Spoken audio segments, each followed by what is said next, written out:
भाद्रपद महिन्यातल्या ज्येष्ठा गौरींविषयी आज आपण अधिक माहिती जाणून घेऊयात. ज्येष्ठा गौरी म्हणजेच महाराष्ट्रातल्या सर्व लोकमान्य प्रचलित असा हिंदू सण आहे. महाराष्ट्रातल्या प्रत्येक भागामध्ये, प्रत्येक समाजामध्ये भिन्न भिन्न पद्धतीने, वेगवेगळ्या पद्धतीने हा सण साजरा केला जातो आणि महाराष्ट्रातील या प्रसिद्ध सणांविषयीचे इतिहास किंवा या गौरी देवता पाठीमागची आख्यायिका, उत्सवाची करण्याची पद्धत, मांडण्याची पद्धत, हे सगळं आजच्या व्हिडिओमध्ये आपण जाणून घेऊया. सर्वसाधारण धारणा या ज्येष्ठा गौरीविषयी अशी की 3 दिवसाच्या माहेरपणाला आलेली माहेरवाशिनी स्वरूपी देवी. कोण म्हणतं गौर, कोण म्हणतं महालक्ष्म्या, कोण म्हणतं गवर, तर कोण म्हणतं गौराई. प्रत्येक भागाची, प्रत्येक समाजाची आणि प्रत्येक घराण्याची भिन्न भिन्न परंपरा असते. ज्येष्ठा गौरी सणाविषयीच्या पद्धती पावलापावली बदलताना दिसतात. फक्त त्या पाठीमागचा उद्देश, भक्तिभाव आणि जो देवीला आणण्याचा जो मनातला त्यांचा धार्मिक भाव आहे तो सगळीकडं एकच. खरं बघायला गेलं तर गौरीपूजन हे भारतामध्ये सर्वच प्रांतामध्ये प्रचलित आहे. फक्त तो साजरा करण्याच्या पद्धती आणि त्यामधल्या तिथी यांमध्ये भिन्नता आढळते. उत्तर भारतात होणारी तीज व्रत, राजस्थानमधील गणगौर, गुजरातमधील जया पार्वती व्रत, तर बंगालमध्ये होणारं हरगौरी व्रत, दक्षिण भारतात होणारं स्वर्णगौरी व्रत इत्यादीच्या माध्यमातून भारतात या सणाला किती महत्त्व आहे हे दिसून येतं. महाराष्ट्रात गौरीपूजनाच्या परंपरेला अनन्यसाधारण महत्त्व असून त्याची भिन्नता ही बहुप्राचीन आहे. म्हणजे अगदी पूर्वीच्या काळापासून आपण गौराया आपल्या घरामध्ये बसवतो. महाराष्ट्रातील मराठमोळा संस्कृतीतील गौरीपूजन हे वर्षातून अनेकदा केलं जातं. जसं की चैत्रात दौल गौरी अर्थातच चैत्र गौर आपण बसवतो. आषाढामध्ये कोकिळा गौर बसवतो. श्रावणामध्ये मंगळागौरीचा कार्यक्रम प्रत्येक ठिकाणी असतो. तसंच भाद्रपदामधील ज्येष्ठा गौरी, सुवर्णगौरी, हरिता गौरी, गजगौरी, माघातील गौरी तृतीया व्रत हे महाराष्ट्रातील प्रचलित अशी गौरींची व्रतं आहेत. वर वर्णन केलेल्या प्रत्येक गौरी पूजनाच्या विधानामध्ये समानता आढळून येते. जसं की चैत्रा गौर म्हटलं की झोपाळ्यावर झुलणारी गौरी आपल्याला आठवते.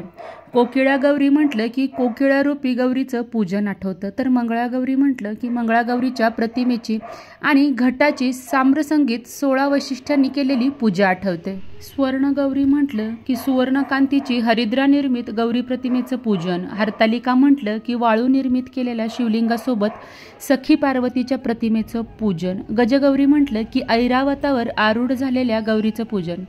मात्र जेव्हा आपण ज्येष्ठा गौरीचा विषय काढतो तेव्हा मात्र एक विधान कुठंच दिसून येत नाही. प्रत्येक गावाच्या, प्रत्येक कुळाच्या, प्रत्येक घराण्याच्या ह्या पूजेच्या पद्धती या वेगवेगळ्या असतात. कोण म्हणतं आमच्याकडं तेरड्याची गवर असते, कोण म्हणतं आमच्याकडे पितळी मुखवटे, कोण म्हणतं आमच्याकडं खड्याच्या गौराई, तर कोण म्हणतं चित्रातल्या अर्थातच कागदी मुखवट्याच्या.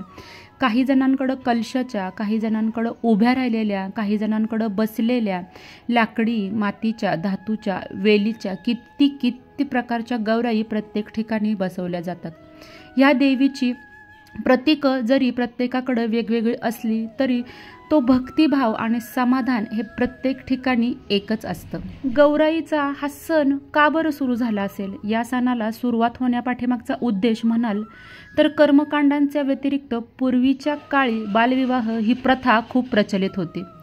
मुलींचे विवाह अगदी लहानपणी करून देण्यात येत होते आणि एकदा का मुलींचे विवाह करून दिले की कोणत्याही मोठ्या निमित्ताशिवाय त्या मुलीला माहेरी जायला जमायचं नाही.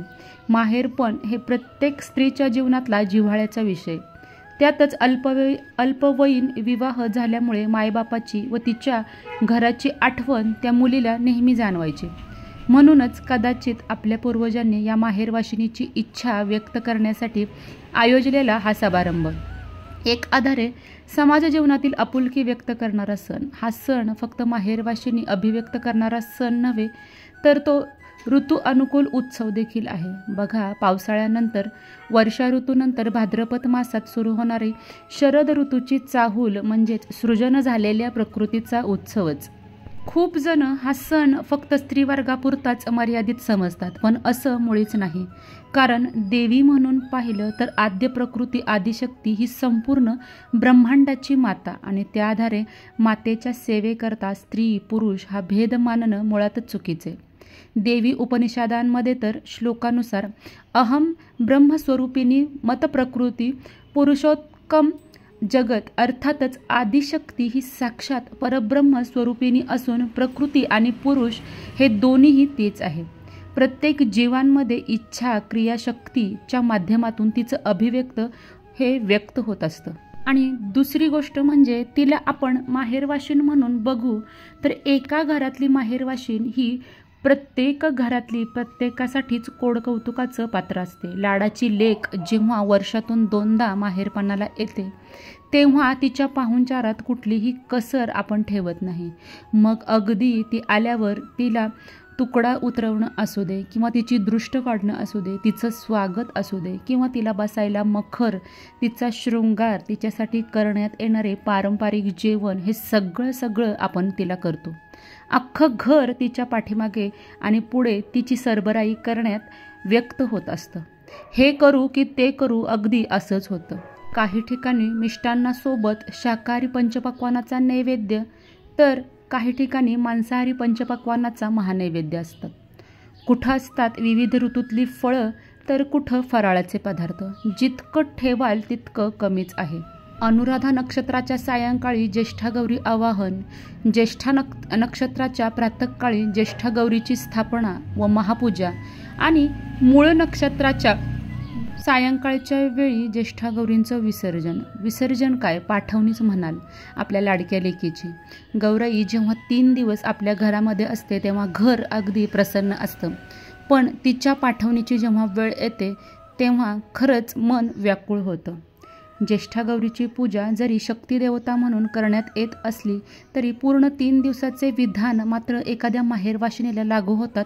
अगदी स्वागताच्या वेळी केलेलं दारातलं औक्षण, तिच्या उमटवलेल्या पाऊलखुणा, घरभर तिचा वावर, बसायला मखर, तिचा साजशृंगार, अगदी पाणी आणि कडुलिंबाच्या काढ्यासोबत दंतदवान पासून ते अगदी चहा पाणी, भरगतचं जेवण, रात्रीचं जागरण, दुसऱ्या दिवशीची पाठवण्याची पद्धत, पाठवताना दिलेली शिदोरी, संपूर्ण माहेरवाशिणीसारखंच अगदी रीतसर. आणि या सगळ्या सोहळ्यामध्ये आदिशक्ती या तत्वाचं भान आपण ठेवतो. तर या देवतेला गौरी का म्हणतात? गौरी या शब्दाचा अर्थ काय किंवा महिमा काय हे आता आपण जाणून घेऊया. गौरी या देवीच्या नावापुढं ज्येष्ठा हा शब्दाचा प्रयोग का केला जातो यावर प्रत्येकाचे भिन्न भिन्न मत आहे.